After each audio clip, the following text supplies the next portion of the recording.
বসো। নুপুর, তুমি কোথায় আসছো? শ্বশুরবাড়ি। শ্বশুর বাড়ি?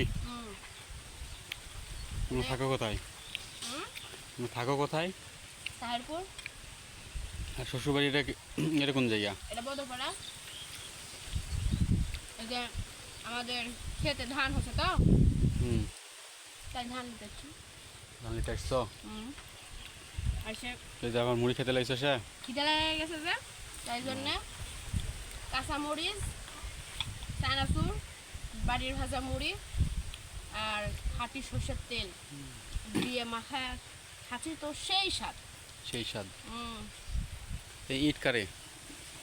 এটা আমারে কি বাড়ি করার জন্য ইট কিনছো নাকি? শ্বশুরের ঘর দিচ্ছে না, ওই জন্যই। তুমি কোথায় যাচ্ছ? আমি এখানে বেড়াতে আসছি।